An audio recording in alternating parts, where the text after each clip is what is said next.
திருச்சிற்றம்பலம். ஆடும்பரிவேல் அணி சேவல் என பாடும் பணியே பணியாய் அருள்வாய். தேடும் கயமாமுகனை செருவில் சாடும் தனியானை சகோதரனே.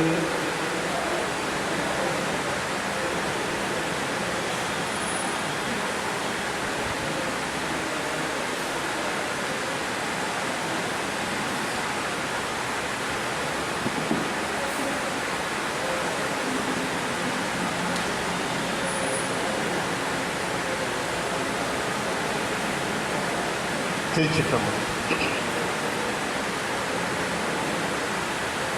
தொல்லை இரும்பிறவி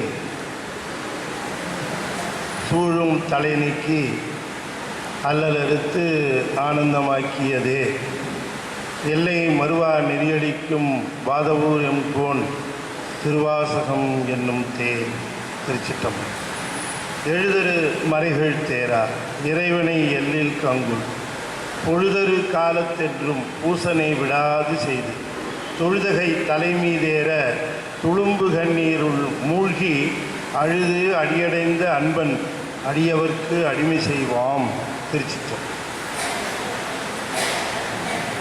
தென்னாடுடைய சிவனே போற்றி, நாட்டவர்க்கும் இறைவா போற்றி, அண்ணாமலையமண்ணா போற்றி, கண்ணாரமுதக் கடலே போற்றி, வெற்றிவேல் முருகனுக்கு அரோகர. திருச்சிற்றம்பலம். அண்ட சராசரங்களுக்கெல்லாம் அதிபதியாக விளங்கக்கூடிய முருகப்பெருமானுடைய ஒப்பற்ற கருணையினாலே அரணருள் மிகச்சிறப்பாக தன்னுடைய 5ஆம் ஆண்டு திருவாசக மாநாட்டை திருவண்ணாமலையிலே 3 நாட்களாக கொண்டாடும் முறையாக கொண்டாடி மகிழ்ந்து சிவதீட்சை வழங்கும் விழாவும் இணைந்து மிகச்சிறப்பாக இன்றைய தினம் நிறைவு நாளாக திருவாசக சொற்பொழிவு அரங்கத்திலே அச்சோபதிகம் பற்றி சில செய்திகளை உங்களுடன் பகிர்ந்து கொள்வதற்கு திருவருள் கொட்டியிருக்கிறது. இந்த ஞான அரங்கிலே எழுந்தருளி இருக்கக்கூடிய சுவாமிகளுடைய பொன்னார் திருவடிகளை அடியேன் என்னுடைய சென்று சேர்த்த வணக்கங்களை அவருடைய திருப்பாத கமலங்களிலே செலுத்தி வணங்கிக் கொள்கின்றேன். மிக அற்புதமாக இந்த விழாவினை வரவேற்புரை சொல்லி எங்களையெல்லாம் ஊக்கப்படுத்திய அருணருள் தலைவர் சபா சண்முகசுந்தரம் ஐயா அவர்களுடைய பொன்னார் திருவடிகளையும் இந்த அருணருளுக்கு ஸ்தாபகராக விளங்கக்கூடிய எங்கள் அன்பிற்குரிய ஓதுவாமூர்த்தி சாமி தண்டபாணி ஐயா அவர்களுடைய பொன்னார் திருவடிகளையும் வணங்கி மகிழ்ந்து கூடியிருக்கக்கூடிய அடியார் மக்கள் அத்தனை பேருடைய திருவடிகளையும் வணங்கி எனக்கு முன்னர் பேசிய ரேணுகா ரமேஷ் அவர்கள் தொடர்ந்து இது போன்ற அரங்குகளிலே பங்கு பெற்று சைவம் தழைக்க தன்னுடைய பணியை சிறப்பாக ஆற்ற வேண்டும் என்று என்னுடைய ஆன்ம நாயகனாம் முருகப்பெருமானுடைய திருவடிகளை வழுத்தி நிற்கின்றேன்.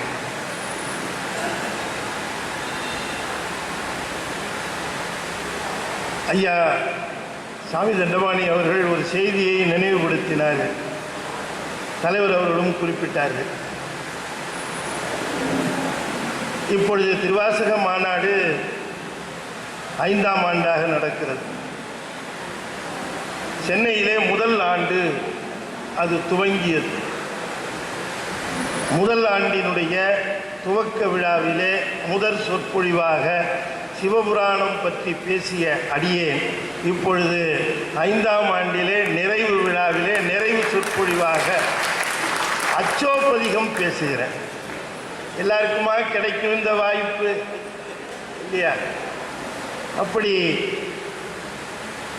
அடியேனுக்கு இந்த அற்புத வாய்ப்பினை நல்கிய ஸ்தாபகருக்கும் தலைவர் அவர்களுக்கும் மீண்டும் மீண்டும் என்னுடைய நன்றியை தெரிவித்துக் கொள்கின்றேன். சைவர்களுக்கு கிடைத்த மிகப்பெரிய பொக்கிஷமான அற்புத ஞான நூல் திருவாசகம். திருவாசகத்தை பற்றி தமிழ் தெரிந்தவர்கள் புகழ்ந்தது ஒரு பக்கம் இருக்கட்டும், வேற்றுமொழிக்காரர்கள் வந்து தமிழை பயின்று திருவாசகத்தை கற்கின்ற பொழுது அவர்களுக்கு ஏற்பட்ட அனுபவத்திலே சொல்லுகிறார்கள், பெருமானே, ஒரே ஒரு விண்ணப்பம், எங்கள் கடவுளாக இருக்கக்கூடிய உனக்கு ஒரு விண்ணப்பம். எங்களுடைய விண்ணப்பம் என்ன என்று கேட்டால், நாங்கள் இந்த பிறவியிலே ஒரு இந்துவாகவோ அல்லது ஒரு தமிழ் சமயம் சார்ந்தவராகவோ பிறக்காமல் போய்விட்டோம், தமிழை அறியாதவராக போய்விட்டோம். அதனால் எங்களுக்கு இனிமேல் பிறப்பு இருக்குமானால் தயவு செய்து தமிழை தாய்மொழியாக கொண்ட ஒரு பிறப்பை தருக. அப்படி ஒரு பிறப்பு கிடைக்குமானால் தமிழிலேயே திருவாசகத்தை படிக்கக்கூடிய அந்த பேற்றை தருக என்று கேட்டிருக்கிறார்கள். ஜி.யு. போப் உட்பட அத்தனை பேரும் கேட்டிருக்கிறார். ஏனென்றால் அந்த அளவிற்கு இந்திய மருத்துவத்திலே அனுபானம் என்கிற ஒன்று உண்டு. மருந்தை தருகிற பொழுது மருந்தை ஒன்றிலே குழைத்து தரும்படி சொல்லுவார்கள். தாய்ப்பால், தேன், பால், மோர், சுடுநீர், இப்படி ஏதாவது ஒன்றிலே குழைத்து தருமாறு அந்த மருத்துவர்கள் சொல்லுவார்கள். இதிலே அப்படி குழைத்து தருகிற அந்த பொருளுக்கு அனுபானம் என்று பெயர். அனுபானங்களிலேயே மிகச்சிறந்த அனுபானம் தாய்ப்பால். ஆனால் மருந்து உண்ணுகிற பொழுதெல்லாம் தாய்ப்பால் கிடைப்பதற்கு வாய்ப்பில்லை. எனவே தாய்ப்பாலுக்கு சமானமாக ஒரு அனுபானம் உண்டு என்று சொன்னால் அது தேன். எனவே இந்த தேன் இருக்கிறதே, அதனுடைய சிறப்பு என்ன என்று கேட்டால், ஒரு அனுபானமானது மருந்தின் வீரியத்தை சற்றும் குறைக்காமல் இரத்தத்திலே கொண்டு போய் அந்த மருந்து வீரியம் குறையாமல் சேர்த்து விட வேண்டும். அதுதான் அனுபானத்தினுடைய வேலை. இந்த தேனானது மருந்தின் வீரியத்தை சற்றும் குறைக்காமல் தேனிலே குழைத்து ஒரு மருந்தை தருவோமேயானால் அந்த மருந்தினுடைய வீரியம் சற்றும் குறையாமல் சாப்பிட்டவருடைய இரத்தத்திலே குருதியிலே கொண்டு போய் இந்த மருந்தின் வீரியத்தை சற்றும் குறையாமல் சேர்ப்பது மட்டுமல்லாமல் தேன் தானும் ஒரு மருந்தாக இருக்கும். அப்படி திருவாசகம் என்பது தேன் என்று ஏன் சொல்லப்பெறுகிறது என்று சொன்னால், சிவபெருமானுடைய அந்த வீரியம் குறையாமல் அவனுடைய உணர்வை நம்முடைய உள்ளத்திலே கொண்டு போய் சேர்க்கக்கூடிய மிகச்சிறந்த அனுபானமாக நம்முடைய திருவாசகம் இருக்கிற காரணத்தினாலே திருவாசகத்திற்கு தேன் என்று சொன்னார். எனவே இந்த தேனிலே குழைத்து குழைத்து திருவாசகம் என்பதிலே குழைத்து குழைத்து தந்தால் நம்முடைய உணர்வு சிவம் பெருகும். அதுதான் வேற ஒண்ணும் இல்லை. இந்த தும்பி இருக்கு இல்லையா, அது மலர் மேல அப்படியே ரீங்காரமிட்டு அப்படி பறக்கும். நாம் என்ன அது சத்தம் போடுதுன்னு நினைச்சிட்டு இருக்கோம். அது குறிப்பிட்ட பண்ணில அப்படி ரீங்காரமிடுகிறதுன்னு ஞானசம்பந்தர் சொல்றார். பல பண்களை அவர் குறிப்பிடுகிறார். அந்த பண்ணை எதிர்த்துக் கொண்டு அது மேல அப்படின்னு ரீங்காரமிடுறதுக்கு காரணம் என்னன்னு நாம தெரிஞ்சுக்கணும். என்னன்னு கேட்டா, அது சிக்னல் அனுப்புது. என்ன சிக்னல்னா, அந்த சிக்னல் அந்த பூவுல மது என்று சொல்லக்கூடிய தேன் இருக்கா, இல்ல வேற யாராவது வந்து சாப்பிட்டு போயிட்டாங்களா ஸ்ட்ரா போட்டு, இன்னும் அதுல இருக்கிறதா அந்த தேன் என்பதை அறிந்து கொள்வதற்காக சிக்னல் அனுப்பும். அது மட்டுமல்ல, அதனுடைய தரம் என்ன, இவற்றையெல்லாம் அந்த ரீங்காரம் என்று சொல்லக்கூடிய அந்த சிக்னல் அனுப்பிச்சுதான் அது கண்டுபிடிக்கும். இதுல நிறைய மது இருக்கு அப்படின்னு தெரிஞ்சாதான் அதுல உட்காரும், இல்லைன்னா அடுத்த மலருக்கு போயிடும். இதுதான் சிக்னல், அதுக்காகத்தான் அந்த ரீங்காரம். இப்படி ரீங்காரமிட்டுக் கொண்டே பல மலர்களை தேடி செல்லுகின்ற அந்த தும்பி எந்த மலரிலே சுவையானதும் தனக்கு வேண்டிய அளவுமானதாக மது இருக்கிறதோ தேன் இருக்கிறதோ அந்த மலரிலே அது உடனே அமர்ந்து விடும். அதுவரைக்கும் அது போட்ட ஆரவாரம் ரீங்காரம் எல்லாம் அற்று போய்விடும், இல்லாமல் போய்விடும். அதுபோல உலக வழக்கிலே நாமெல்லாம் அதிலே இன்பம் இருக்கிறது, இதிலே இன்பம் இருக்கிறது, இதிலே இன்பம் இருக்கிறது என்று ரீங்காரமிட்டு சுற்றி திரிந்து கொண்டிருந்த நாம் திருவாசகத்தில் வந்து அமர்ந்தோம் என்று சொன்னால் நம்முடைய ஆரவாரம் எல்லாம் அடங்கி போய் அங்கேயே தோய்ந்து விடுகிற காரணத்தினாலே திருவாசகத்தை தேன் என்றார்கள் பெரியவர்கள். திருவாசகத்தை எப்படி செய்தோம் என்று ஒரு 3-4 இடங்களிலே மணிவாசக பெருமான் பேசுகிறார். திருவாசகம் எப்படி பாடப்பெற்றது அப்படின்றத ஒரு 3-4 இடம் சொல்லுகிறார். பிழைப்பு வாய்ப்பு ஒன்று அறியா நாயேன், குழைத்த சொல் மாலை கொண்டு அருள்வாய் போற்றி.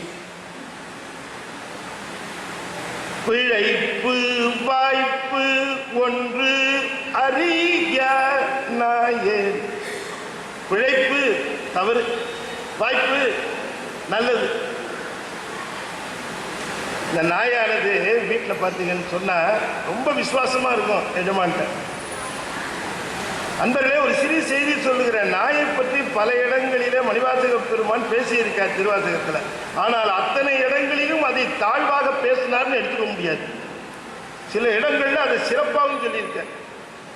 ஆமாம், பிழைப்பு வாய்ப்பு ஒன்று.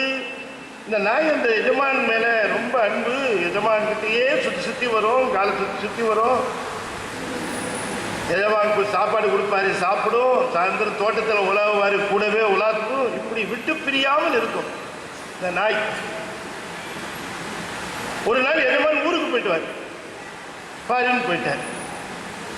ஃபாரின் போயிட்டா இந்த நாய் எஜமானை பிரிந்த காரணத்தினால ரொம்ப வருந்தி நிற்கும். சில நாய்ங்க சாப்பிடாது ஒன்றும்.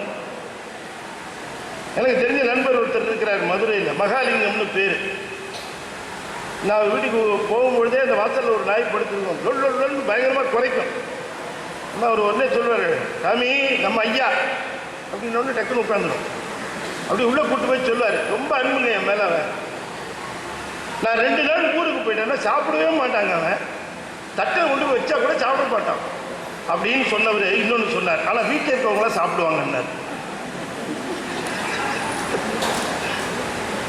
நாய் பாருங்க, இந்த அன்பு எஜமானை பிரிந்த காரணத்தினால அது அவ்வளவு அன்பு.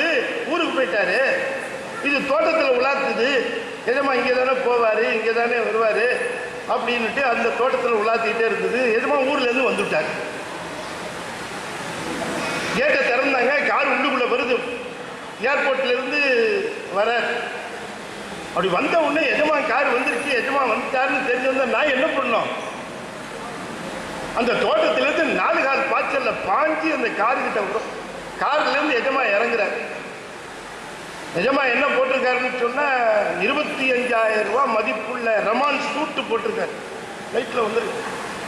25,000 ரூபாய் போட்ட ரமான் சூட் போட்டு அவர் கீழே இறங்குறாரு. இந்த நாய் என்ன பண்ணும்? வேக வேகமாக ஓடி வந்து, என்னடா ஐயா 25,000 ரூபாய் சூட்டு போட்டிருக்கிறாரு, நம்ம தோட்டத்தில் உலாத்திருக்கமே, காலில் எல்லாம் மண் இருக்குமே, நான் பார்க்கும். அதுக்கு அதெல்லாம் ஒன்றும் தெரியாது.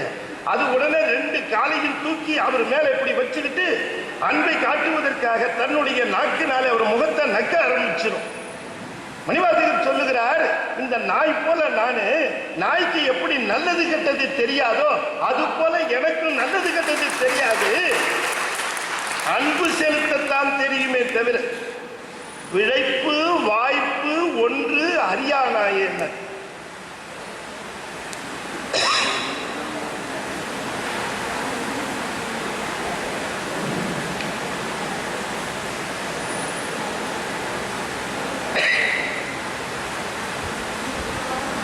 உற்றாரை யான் வேண்டேன், ஊர் வேண்டேன், பேர் வேண்டேன். கற்றாரை யான் வேண்டேன், கற்பனமும் இனியமையும். குற்றால தமந்துரையும் கூத்தா உன் குறைகளுக்கே, கற்றாவின் மனம் போல கசிந்து உருக வேண்டுவனே. இப்போ நான் உங்களுக்கு என்ன சொல்லிட்டு இருக்கேன்னா, திருவாசகம் எந்த சந்தர்ப்பத்திலே எப்படி பாடப்பட்டது? பிழைப்பு வாய்ப்பு ஒன்று அறியா நாயேன் குழைத்த சொல் மாலை. உழைத்த சொல் மாலை. இதில் நல்லது கெட்டதுலாம் எனக்கு தெரியாது. அன்பை காட்ட மட்டும்தான் எனக்கு தெரியும். அன்பை காட்டியிருக்கேன். இது ரொம்ப வசதியா இருக்கா, தாழ்வா இருக்குதா, குறைச்சலா இருக்கா, எல்லாம் நீ தான் பார்த்துருக்க. அதே போல இந்த திருவாசகம் எப்படி எழுந்ததுங்கிறதுக்கு ஒரு உதாரணம் சொல்லுகிறார், ஒரு இடத்தை சொல்லுகிறார். கற்றாரை யான் வேண்டேன் கற்பனவும் இனி அமையும். படிச்சதெல்லாம் போதும், போதும், கற்பனவும் இனி அமையும். சும்மா படிச்சுட்டே இருந்து என்ன பண்றது? ஏற்கனவே படிச்சதெல்லாம் என்ன ஆச்சுன்னு கேட்டார். பயிற்சிக்கு கொண்டு வந்தியா? படித்ததை பயிற்சிக்கு கொண்டு வராமல் மேலும் மேலும் படிப்பதனால என்ன பிரயோஜனம்? அதனால கற்பனவும் இனி அமையும், போதும், நிறுத்துட்ட. உற்றாரை யான் வேண்டேன், ஊர் வேண்டேன், பேர் வேண்டேன். இந்த மண்ணில் இருந்தவர் தான் குகை நமச்சிவாயர். சாமி எப்பவும் குகையில தான் இருப்பார். குகையை விட்டு வெளியில வந்தா தரையில் உட்கார மாட்டார். மரத்து விழுதுகள் கட்டி அந்த விழுது மேல தான் உட்கார்ந்துக்குவாங்க. இந்த திருவண்ணாமலையை பத்தி பேசுறேன். அதனாலதான் அவருக்கு குகை நமச்சிவாயர்னு பேரு. அந்த விழுதை விட்டு கீழே இறங்கினா குகைக்குள்ள போடுவார். தரையில உட்கார மாட்டாங்க சாமி. அதனால அவர் பேரு குகை நமச்சிவாயர்னு பேரு. ஒரு நாள் அவரை தேடி ஒருத்தர் வந்தார். சாமி உங்கள்கிட்ட நான் சீடனா சேரணும்னு. இவர் சொன்ன, நான் யாரையும் சீடனால சேர்த்துக்கிறது இல்லைப்பா. நான் ஒன்றும் அப்படின்னா ஒன்றும் மனங்களோ அது மாதிரிலாம் ஒன்றும் கிடையாது, அமைப்பே கிடையாது. ஏதோ உணர்றா வர்றாங்க, உட்காடுறாங்க, கேட்குறாங்க, போயிட்டு இருக்கிறாங்க. இதில் தான் அவ்வளோதானே தவிர நான்லாம் ஒன்றும் ஒரு சீடரு குரு அந்த மாதிரிலாம் ஒன்றும் கிடையாது. இல்லை சாமி அப்படி சொல்லக்கூடாது. இல்லைப்பா நான் ஒன்றுத்துக்கு பிரயோஜனப்பட மாட்டேன்ப்பா அப்படின்னாரு. ஆனால் நான் உங்களுக்கு பிரயோஜனப்படுவேனே சாமின்னாரு இவர். எப்படி பாருங்க, கொஞ்சம் கேட்டோன்னா அவருக்கு கொஞ்சம் மனசு இதாக இருந்தது. உடனே குகை நமச்சிவார் அவரை பார்த்து கேட்டாரு, உன் பேர் என்னப்பா அப்படின்னாரு. அவர் சொன்னாரு, என் பேர் நமச்சிவாயர். சரிதான்ப்பா, இங்கே குரு பேரு நமச்சிவாயர், வந்த சீடன் பேரு நமச்சிவாயர்னா என்னப்பா எல்லாம் குழப்பமா இருக்குமே. வர தபால் எல்லாம் உனக்கு வர தபாலை எனக்கு கொடுப்பான், எனக்கு வர தபாலை உனக்கு கொடுப்பான். வரவங்க நமச்சிவாயத்தை தேடி வந்திருக்கேன்னா உன்னையா என்னையான்னு நமக்குள்ள இது பிரச்சனையா இருக்குமேப்பான்னாரு. உடனே அவர் சொன்னார், சாமி இன்னையிலேருந்து என் பேரை விட்டுட்டேன், இனிமே எனக்கு நமச்சிவாயம் பேர் கிடையாது, நீங்க நான் ஏன்னு கூப்பிட்டா அதுதான் என் பேருன்னாரு. பார்த்த பேரை விட்டுறதாவது, தாம் பேரை விட்டுறதுங்கிறது எவ்வளவு பெரிய விஷயம். எங்க ஞானத்திரல்ல அட்டைப்பட அருள் விளக்கமா இந்த தடவை அதுதான் வந்திருக்குது. ஞானத்திரல் இஷ்யூல அடியர் தான் ஆசிரியராக இருக்க, எனக்கு உதவி ஆசிரியராக இருக்கிறாங்க. ரெண்டு பேரும் இன்ஜினியர் தான். என்ன பண்றது, தமிழ் இன்ஜினியரும் தமிழ் படிச்சு எழுதலாங்கிறதுக்கு உதாரணமா ஞானத்திரல் பத்திரிக்கை இப்பொழுது ஐயா போன்றவர்களால் மிகப்பெரிய ஆதரவு திருநெல்வேலியிலிருந்து சென்னை வரைக்கும் இன்னைக்கு தமிழகம் முழுவதும் சைவ சித்தாந்தத்திற்கும் சைவத்திற்கென்று பிரத்யேகமாக உலா வருகின்ற பத்திரிகை ஞானத்திரல். அவ்வளவு சிறப்பான செய்திகளை எல்லாம் அதில் வெளியிடுகிறோம். கைலை புனிதர் அருணாச்சலம் ஐயா அவர்கள் தான் அதுக்கு பதிப்பாசிரியராக இருக்கிறார். அப்படியா, நீ இப்பலேருந்து சீடனா இருந்து கொடுத்துட்டார், பேரை இழந்துட்டாரு. உற்றாரை யான் வேண்டேன், ஊர் வேண்டேன், பேர் வேண்டேன். எனக்கு அதனாலதான் சந்தேகம், அவரை வாத ஊரர்னு சொல்லலாமான்ட்டு. ஏன்னா அவர் பேரு வேணான்ட்டாரு, ஊரு வேணான்ட்டாரு. அப்புறம் ஊர் பேர்லயே அவர் பேரை சொன்னா என்ன அர்த்தம்? ரெண்டுமே வேணான்னாரு. குற்றாலத்தமர்ந்துரையும் கூத்தாவும் குறை கிழக்கே கற்றாவின் மனம் போல கசிந்து உருக வேண்டுவனே. சாமி எனக்கு ஒன்னே ஒண்ணு நீ கொடு. அது என்னன்னு கேட்ட, உன்னுடைய திருவடிக்கு நான் ஏங்கி தவிக்கின்ற ஒரு அன்பு மனதை கொடு. அந்த மனம் எப்படிப்பட்ட மனமா இருக்கணும்னா, கற்றாவின் மனம் போல கசிந்து உருக வேண்டுவனே. கற்றான்னா புதிதாக கன்று ஈன்ற பசு போல, புதிதாக கன்று ஈன்ற பசு போல எனக்கு மனசை கொடு அப்படின்னு கேட்டார். எனக்கு கூட சந்தேகம், ஏன் புதிதாக குழந்தை பெற்ற தாய் உள்ளம் போலன்னு கேட்டிருக்கலாமே. ஒரு 6 அறிவு இருக்கக்கூடிய மனிதனை உதாரணமா சொல்லி இருக்கலாமே. 5 அறிவு படைத்த ஒரு மாட்டை சொன்னாரே, எங்க மாடு மனசு மாதிரி எனக்கு வேணும்னு கேட்டாரு. அது என்ன என்று நுட்பம் இருக்கும்னு யோசனை பண்ணி பார்த்தேன். கத்தாவின் மனம் போல கசிந்து உருக வேண்டுவனே. என்னன்னு கேட்டீங்கன்னா, இந்த உலகத்திலேயே ஈசனுடைய அன்பை சொல்ல வருகிற பொழுது எந்த புலவராக இருந்தாலும் எந்த ஞானியாக இருந்தாலும் அந்த அன்புக்கு ஒப்புமையா யாரையாவது ஒருத்தர் சொல்லணும்னா தாயத்தான் சொல்லுவாங்க. மணிவாசகர் கூட பாருங்க, பெரிய ஸ்கேலு தாய்.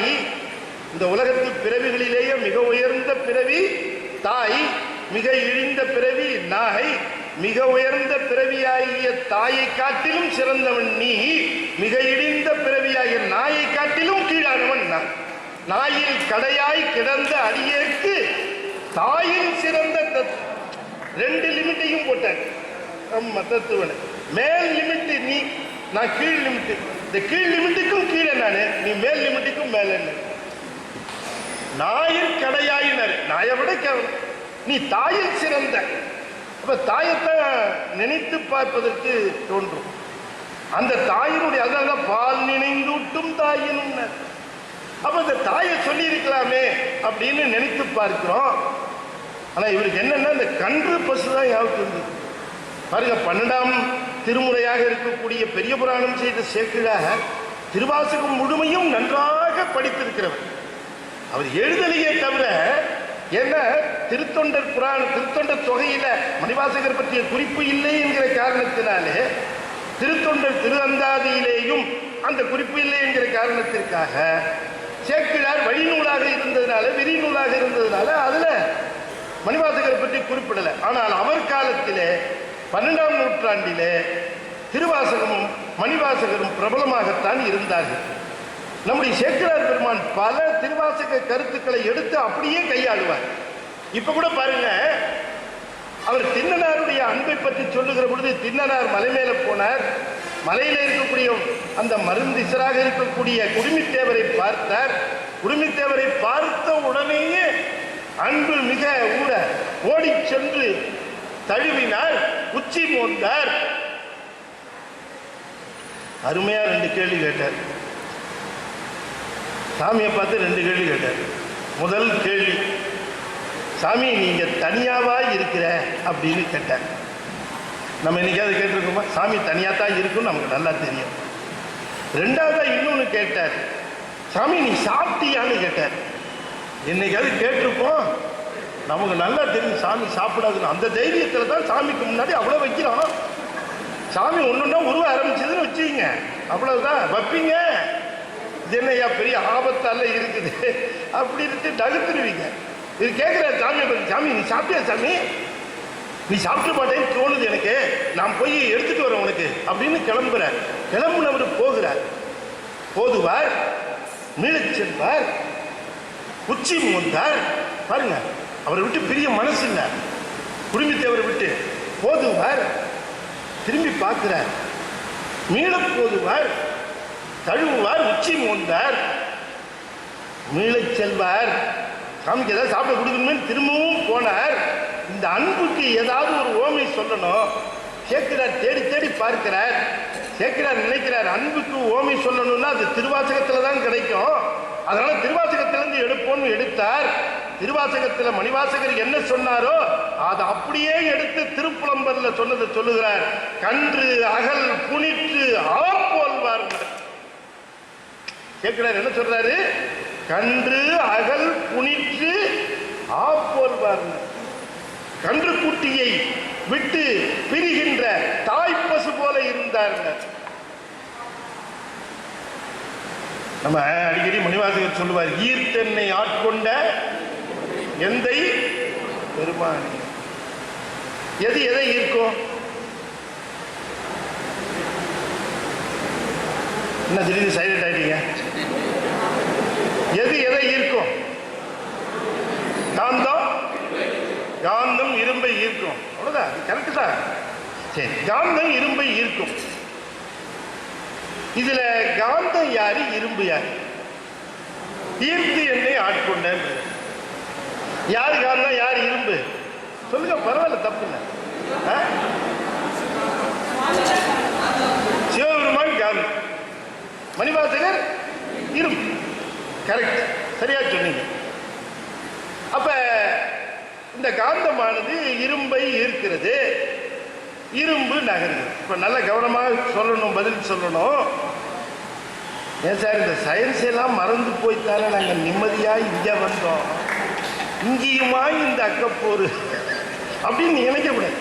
நான் ஒண்ணே உங்களுக்கு சொல்றேன், உலக சமயங்களிலேயே விஞ்ஞானத்தோடு கைகோர்த்து போய் எந்தவித மூட நம்பிக்கைகளும் இல்லாமல் நிற்கிற ஒரே மெய்ஞான சமயம் சைவ சமயம் மட்டும்தான்.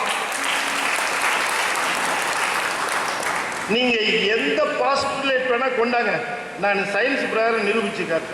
ஆனா மித்த மதங்களுக்கெல்லாம் விஞ்ஞானம்னா அடி வைக்கிற புளிய கரைக்கும்.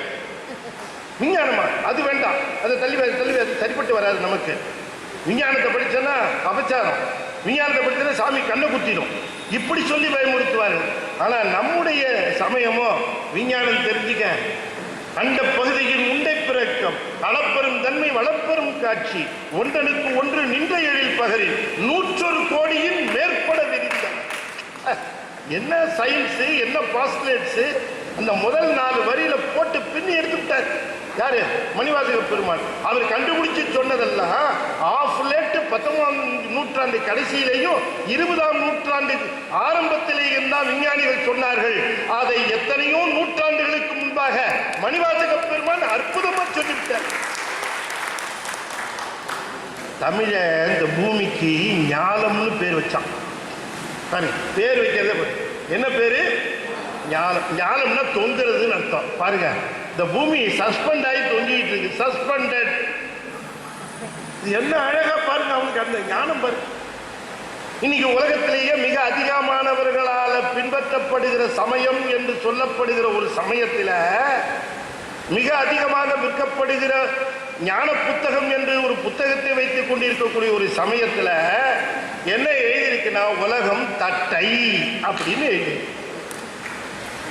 நீங்க என்ன சொல்றீங்க சொல்லுங்க. சரி ரைட்டு, அதெல்லாம் வேணாம், நமக்கு விடுங்க. என்ன ஆக இப்ப பாருங்க, காந்தத்தை பொருந்துவோம் திரும்ப. சார் இங்க விட்டாரு நினைச்சிட வேண்டாம். காந்தம் இரும்பை ஈர்க்கிறது.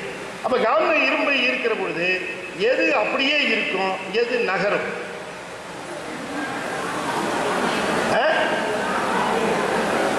ஓட்டு கொடுக்குமா? எது அப்படியே நிற்கும், எது நகரும்?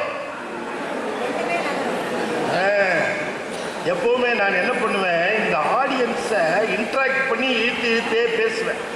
என்ன காலையில நல்ல அருமையான டிஃபனு, நல்ல ஆனந்தமான தியானம், அப்படி சாரு வேற நல்லா அப்படி பேசுறாரு.